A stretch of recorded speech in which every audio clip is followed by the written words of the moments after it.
Durante siglos, millones de personas escucharon que la Biblia y la ciencia están en guerra. De un lado pusieron la fe, del otro pusieron los telescopios, los laboratorios, los satélites y las fórmulas, como si creer en Dios fuera cerrar los ojos a la realidad, como si la Biblia fuera solo un libro antiguo, atrapado en un mundo de mitos, leyendas y explicaciones superadas. Pero, ¿y si esa idea está incompleta? ¿Y si la Biblia no niega la ciencia? Este video no trata de transformar la Biblia en un libro de ciencias, se trata de percibir algo mucho más profundo. Cuando la creación todavía parecía un misterio para los hombres, las escrituras ya señalaban un orden invisible que la ciencia solo entendió mucho tiempo después. Antes de revelar lo que la Biblia dice, necesito mucho tu ayuda para continuar con este canal. Suscríbete, deja tu like en este video y compártelo con el mayor número de personas que puedas. Y escribe en los comentarios, Dios es el creador, si crees que la creación revela la gloria del Señor. Dios te bendiga por eso. El comienzo. La primera frase de la Biblia no comienza intentando probar a Dios. Simplemente declara el origen de todas las cosas. En el libro de Génesis, capítulo 1, versículo 1, está escrito que en el principio Dios creó los cielos y la tierra. Esa frase parece simple, pero lleva una idea gigantesca. El universo tuvo un comienzo. La Biblia no dice que la materia siempre existió. No dice que el mundo nació de una batalla entre dioses. No dice que la creación es un ciclo eterno que se repite sin propósito. Afirma que hubo un principio. Antes de la creación, Dios ya existía. Después, por su voluntad, los cielos y la tierra pasaron a existir. Y aquí hay un detalle que debe observarse. El tiempo de Dios no se mide igual que el tiempo del hombre. En la Biblia, la creación se presenta en 7 días, pero las propias escrituras muestran que, para Dios, el tiempo no está sujeto a nuestro conteo limitado. En la segunda carta de Pedro, capítulo 3, versículo 8, está escrito que, para el Señor, un día es como 1000 años, y 1000 años como un día. Hoy, la ciencia afirma que el universo pasó por procesos que involucrarían millones y miles de millones de años, pero eso no disminuye la grandeza del relato bíblico. Por el contrario, muestra que el Creador no está limitado al reloj humano. Aquello que para nosotros parece una eternidad, delante de Dios está bajo su poder, su voluntad y su orden. La idea de un cosmos sin comienzo parecía más aceptable para muchos que la idea de una creación iniciada por Dios. Pero con el avance de la ciencia moderna, la propia observación del universo comenzó a apuntar hacia una realidad impresionante. El cosmos no es estático. Tuvo un origen. Las galaxias se alejan. El espacio se expande. La luz antigua del universo todavía puede ser detectada. Y todo eso plantea una pregunta inevitable. Si el universo tuvo un comienzo, ¿qué existía antes de él? La Biblia responde de forma directa. No comienza con azar. No comienza con materia eterna. No comienza con caos soberano. Comienza con Dios. Y lo más impresionante es que esa afirmación fue preservada en las escrituras mucho antes de que la ciencia moderna hablara de expansión cósmica, radiación primordial o inicio del universo. El libro de Hebreos, capítulo 11, versículo 3, dice que, por la fe, entendemos que el universo fue formado por la palabra de Dios. La ciencia puede estudiar las señales, medir distancias y describir procesos. Pero la Biblia apunta al origen, el Creador que habló y todo pasó a existir. La Tierra. Pero la Biblia no habla solo del inicio del universo. También presenta una imagen que, para el mundo antiguo, sería casi imposible de imaginar. En el libro de Job, capítulo 26, versículo 7, está escrito que Dios extiende el norte sobre el vacío y suspende la tierra sobre la nada. Piensa en el peso de esa frase. En muchas culturas antiguas, la tierra necesitaba estar apoyada en algo. Algunos imaginaban columnas, otros imaginaban animales gigantes. Otros explicaban el mundo por medio de fuerzas mitológicas. Para la mente humana antigua, todo lo que existe necesitaba descansar sobre algo visible. Pero Job describe la tierra suspendida, sin pilares, sin cadenas, sin una base material sosteniendo el mundo. La imagen es simple pero poderosa, la tierra colgada sobre la nada. Hoy, cuando vemos imágenes del planeta tomadas desde el espacio, esa frase adquiere una fuerza aún mayor. La Tierra aparece flotando en la oscuridad, rodeada por el vacío, sostenida por leyes invisibles que los antiguos no podían medir, tocar ni explicar. Job no usa lenguaje técnico, no habla de gravedad, órbita o mecánica celeste, pero describe una realidad que coincide con aquello que la observación moderna confirmó. El planeta no está apoyado en una estructura física, permanece suspendido en el espacio, y el mismo capítulo continúa mostrando una creación sostenida por fuerzas invisibles.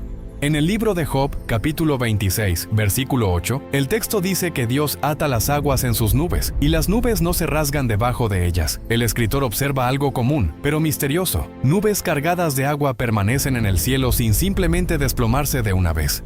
La Biblia no presenta eso como un accidente. Muestra una creación equilibrada, sostenida y gobernada por Dios. El mar. Durante mucho tiempo, los océanos fueron vistos como territorio de caos. Eran demasiado profundos, demasiado peligrosos y demasiado impredecibles. Para muchos pueblos antiguos, el mar no era un sistema ordenado, sino una fuerza aterradora, casi imposible de comprender. Pero en el libro de los Salmos, capítulo 8, versículos 6 al 8, el texto habla de las criaturas del campo, de las aves del cielo, de los peces del mar y de todo lo que pasa por las sendas de los mares. Esa expresión llama la atención. Sendas de los mares. ¿Cómo podría el mar tener sendas? ¿Cómo las aguas que parecen moverse sin dirección podrían esconder caminos? Hoy sabemos que los océanos poseen corrientes marinas. Existen verdaderos ríos invisibles dentro del mar. Movimientos constantes que influyen en el clima, la navegación, la vida marina e incluso la temperatura de regiones enteras del planeta. Pero para quien miraba solo desde la superficie, eso no era obvio. Un marinero antiguo veía olas, tormentas e inmensidad. No veía corredores organizados de agua moviéndose por debajo de la apariencia caótica del océano. La Biblia, sin embargo, usa un lenguaje impresionante: caminos en el mar. No explica el efecto de la rotación de la Tierra, diferencias de temperatura, salinidad o presión, pero apunta a algo real. El mar no es solo desorden. Existe estructura incluso donde los ojos humanos no pueden ver, y eso revela un patrón. El mismo Dios que creó el universo con un principio, que suspendió la tierra sobre la nada, también estableció orden en las profundidades de los mares. Aquello que parecía caos tenía caminos. Aquello que parecía impredecible obedecía leyes. Aquello que parecía indomable también estaba bajo el gobierno del Creador. El camino de las aguas. En el libro de Eclesiastés, capítulo 1, versículo 7, está escrito que todos los ríos van al mar, y el mar no se llena. Al lugar a donde los ríos van, allí vuelven a correr. Esa observación es profunda. Los ríos corren continuamente hacia el mar. Día tras día, generación tras generación, las aguas descienden de las montañas, atraviesan tierras, alimentan campos, llegan a los océanos, y aún así el mar no se desborda de forma definitiva. ¿A dónde va esa agua? El libro de Job, capítulo 36, versículos 27 y 28, completa la imagen diciendo que Dios atrae las gotas de agua, que se transforman en vapor y luego caen en lluvia sobre los hombres. Aquí vemos una secuencia impresionante. El agua sube, forma nubes y regresa a la tierra en forma de lluvia. El libro de los Salmos, capítulo 135, versículo 7, también dice que Dios hace subir los vapores desde los extremos de la tierra y prepara relámpagos para la lluvia. Mucho antes de que la meteorología moderna explicara evaporación, condensación y precipitación, las escrituras ya observaban que el agua no desaparece, circula, corre hacia el mar, sube en vapor, forma nubes, cae como lluvia y vuelve a alimentar la tierra. La Biblia no describe la naturaleza como un accidente suelto, muestra un sistema, un ciclo, un orden sosteniendo la vida. Y si Dios puso orden incluso en el camino invisible de las aguas, ¿qué diría la Biblia sobre la vida que corre dentro de nuestro propio cuerpo? El cuerpo. Hasta aquí la Biblia nos llevó del universo a los mares, de los mares a las nubes, de las nubes a la lluvia. Pero ahora hace algo aún más íntimo. Sale de la creación a nuestro alrededor y entra en la vida que corre dentro de nosotros. En el libro de Levítico, capítulo 17, versículo 11, está escrito que la vida de la carne está en la sangre. Esa frase es corta, pero lleva una verdad profunda. Durante siglos, muchos pueblos antiguos no comprendían correctamente la función de la sangre. En diferentes periodos de la historia, personas enfermas eran sometidas a prácticas peligrosas, como la extracción de sangre, con el intento de curar enfermedades. Se creía que retirar sangre podía equilibrar el cuerpo o expulsar males. Pero la Biblia decía algo completamente diferente. Afirmaba que la vida estaba en la sangre. Hoy sabemos que la sangre transporta oxígeno, lleva nutrientes a las células, elimina residuos, ayuda en la defensa del organismo y participa en la regulación del cuerpo. Sin sangre, los órganos fallan. Sin circulación, el cuerpo muere. Pero Levítico no presenta eso como una clase de biología. El texto revela una verdad esencial. La sangre está ligada a la vida. Y esa verdad no es solo física. En la Biblia, la sangre también apunta a pacto, sacrificio, perdón y redención. Lo que sostiene la vida del cuerpo también se convierte en símbolo espiritual de algo mayor. Por eso, cuando la Escritura dice que la vida está en la sangre, une dos dimensiones: la realidad visible del cuerpo y la realidad espiritual delante de Dios. El mismo Creador que estableció caminos en los mares y ciclos en las aguas, también puso misterio y propósito dentro de las venas humanas. Enfermedades. Existe una parte aún más impresionante. La Biblia no habla solo sobre la sangre, la vida y el cuerpo. También presenta principios de protección contra enfermedades mucho antes de que el mundo entendiera microbios, bacterias, virus o transmisión invisible. En el libro de Levítico, capítulo 13, versículo 46, la persona con una enfermedad contagiosa debía habitar separada, fuera del campamento. Eso es, en esencia, cuarentena. Piensa en el impacto de eso en el mundo antiguo, sin microscopios, sin laboratorios, sin conocimiento moderno sobre infección, sin entender que organismos invisibles podían pasar de una persona a otra. Aún así, la ley bíblica ordenaba separar al enfermo de la comunidad. Y no era solo aislamiento. En el libro de Levítico, capítulo 15, versículo 13, aparece la instrucción de lavar la ropa y bañar el cuerpo en agua corriente. Ese detalle es importante. Agua corriente. El agua estancada podía acumular impurezas.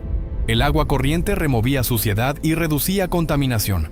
Hoy eso parece obvio, pero para el mundo antiguo era una orientación profundamente avanzada. La Biblia también presenta cuidado con ropas, objetos, secreciones, contacto físico y ambientes contaminados. Todo eso muestra una preocupación práctica por la preservación de la vida. El texto no usa palabras como gérmenes, bacterias o virus, pero establece principios que la salud pública moderna reconoce: aislar, lavar, purificar, evitar contaminación y proteger a la comunidad. Una vez más, la Escritura muestra un orden invisible. Así como había fuerzas invisibles sosteniendo la tierra, caminos invisibles en los mares y ciclos invisibles en las aguas, también había peligros invisibles que podían propagarse entre las personas. Y antes de que el hombre pudiera verlos en el microscopio, Dios ya había dado instrucciones para proteger a su pueblo. El cielo. Y después de hablar sobre el cuerpo, la sangre, la enfermedad y la protección de la comunidad, la Biblia nos lleva nuevamente hacia lo alto, nos hace mirar a los cielos. En el libro de los Salmos, capítulo 104, versículo 2, está escrito que Dios extiende los cielos como una cortina. En el libro de Isaías, capítulo 40, versículo 22, el texto dice que Dios extiende los cielos como un velo y los despliega como una tienda para habitar en ellos. Y en el libro de Zacarías, capítulo 12, versículo 1, el Señor es presentado como aquel que extiende los cielos, funda la tierra y forma el espíritu del hombre dentro de él. Esa repetición no parece accidental. Durante mucho tiempo, muchos imaginaron el cielo como una estructura fija, rígida, inmóvil. Pero el lenguaje bíblico apunta a movimiento, amplitud y extensión. Hoy, cuando la ciencia habla sobre un universo en expansión, esa imagen adquiere todavía más fuerza. Las galaxias se alejan. El espacio se amplía. El cosmos no es una sala detenida, sino una creación que se extiende. La Biblia no usa ecuaciones, no presenta gráficos, no habla como un laboratorio, pero usa una imagen poderosa. Dios extiende los cielos, y eso cierra un círculo impresionante. La Escritura comienza diciendo que el universo tuvo un principio. Después muestra la tierra suspendida sobre la nada. Revela caminos en los mares, ciclos en las aguas, vida en la sangre, protección contra contaminación y ahora cielos extendidos como una tienda. Todo apunta a la misma verdad. La creación no está abandonada al azar. Lleva orden, propósito y la firma del Creador. Estrellas. Y cuando miramos a los cielos, la Biblia nos entrega otra imagen imposible de ignorar: las estrellas que nadie consigue contar. En el libro de Génesis, capítulo 15, versículo 5, Dios lleva a Abraham afuera y le dice que mire al cielo y cuente las estrellas, si pudiera contarlas. Esa no era solo una clase sobre astronomía, era una promesa. Abraham miraba el cielo oscuro del desierto y veía miles de puntos de luz, pero Dios estaba apuntando a algo mucho mayor de lo que los ojos humanos podían alcanzar. Aquello que parecía incontable para Abraham era solo una pequeña parte de la inmensidad real de la creación. Siglos después, en el libro de Jeremías, capítulo 33, versículo 22, la Biblia afirma que el ejército de los cielos no puede ser contado. Hoy sabemos que existen miles de millones de estrellas solo en una galaxia, y más allá de ella, miles de millones de otras galaxias esparcidas por el universo observable. Cuanto más el ser humano construye instrumentos para mirar el cielo, más descubre que la creación es mayor de lo que imaginaba. Pero el punto más profundo no es solo la cantidad de estrellas. En el libro de los Salmos, capítulo 147, versículo 4, está escrito que Dios cuenta el número de las estrellas y llama a cada una por su nombre. Aquello que para nosotros es incontable, para Dios es conocido. El cielo que humilla la inteligencia humana revela la grandeza del Creador. Y la promesa hecha a Abraham muestra que el Dios que gobierna galaxias también se inclina para hacer pacto con un hombre en la tierra. Y entonces llegamos al punto principal. La Biblia no necesita competir con la ciencia, porque no fue escrita para sustituir telescopios, microscopios o laboratorios. La ciencia observa los mecanismos de la creación, mide, compara, prueba y describe cómo funcionan las cosas. Pero la Biblia revela algo que ningún instrumento humano puede medir por sí solo: ¿quién está detrás de todo? En el libro de los Salmos, capítulo 19, versículo 1, está escrito que los cielos declaran la gloria de Dios, y el firmamento anuncia la obra de sus manos. Todo apunta a una creación ordenada.